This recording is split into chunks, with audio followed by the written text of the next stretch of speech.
Hello, this is the Cobra hs26s, which is a garden spreader.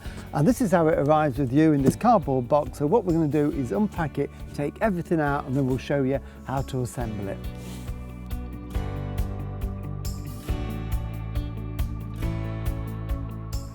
So here it is all unpacked, and everything you need is here to put it together, including the all-important manual that's got all the instructions in and step-by-step how to do it.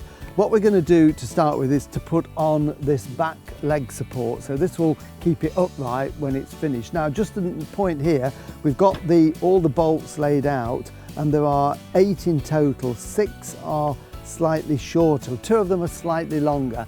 We don't use these at this point. What we need are the shorter bolts, so just make sure you do that. Otherwise, if you put the longer ones in, you'll find that you've got it wrong. So they're going to be put to one side, and we're using the slightly shorter ones.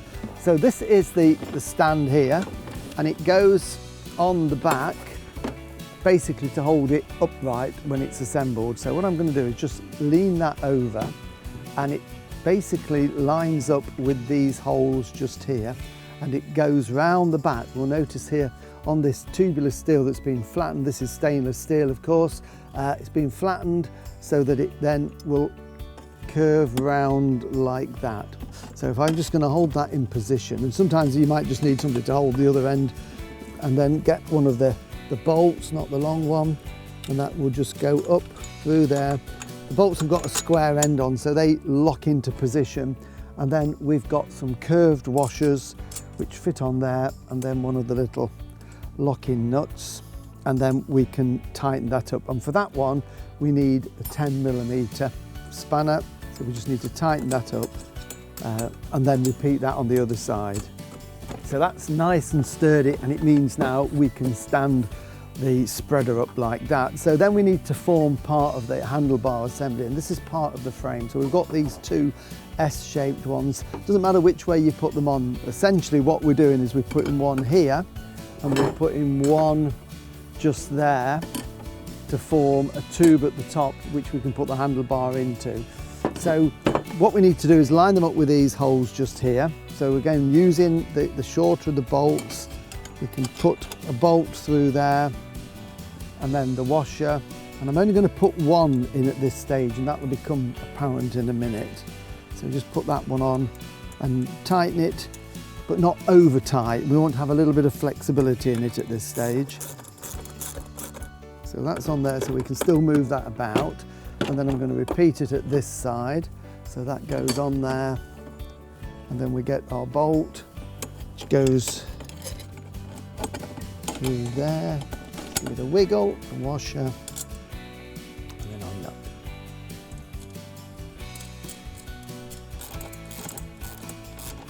So again, that little bit of flexibility on there.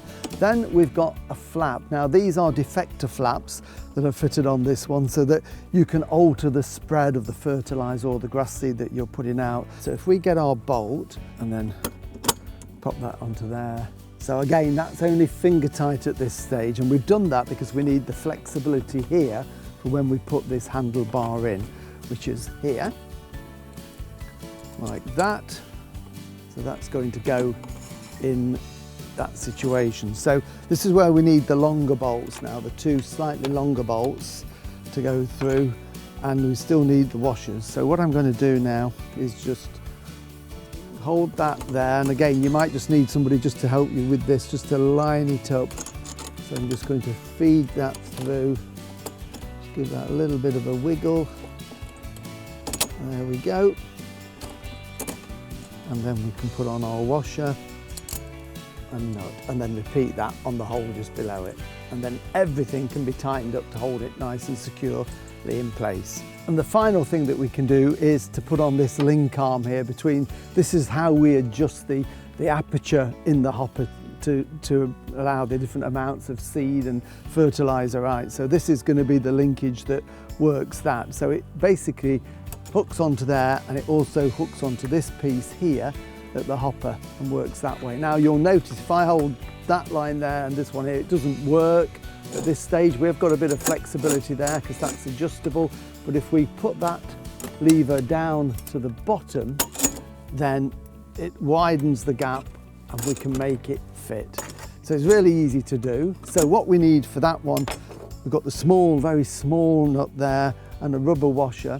So we are going to essentially put this onto this side, the right hand side as you stand behind it.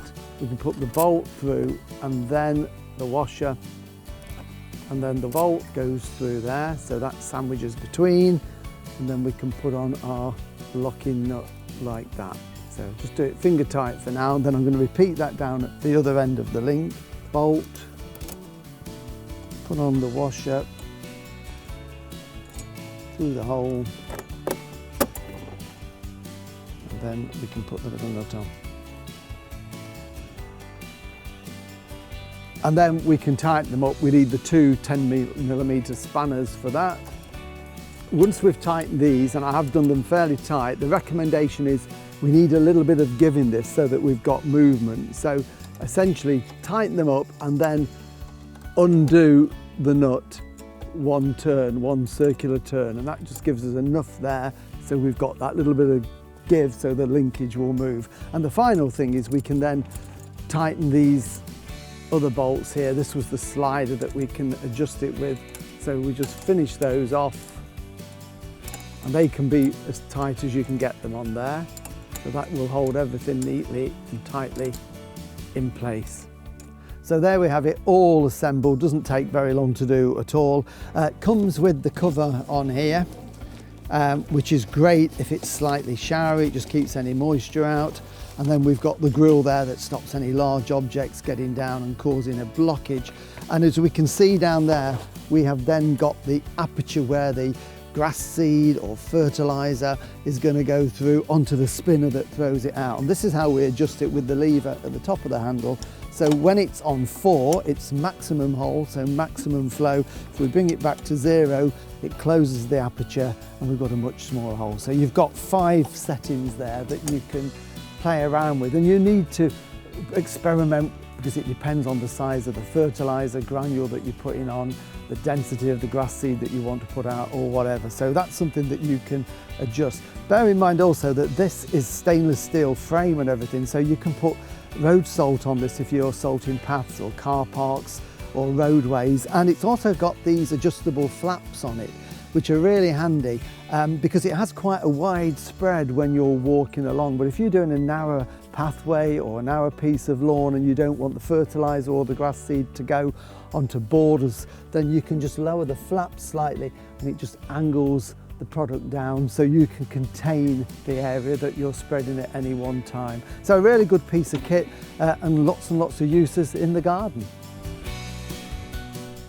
Remember to register your Cobra online at www.cobragarden.co.uk. Always have your Cobra serviced regularly. Check the website for your nearest dealer.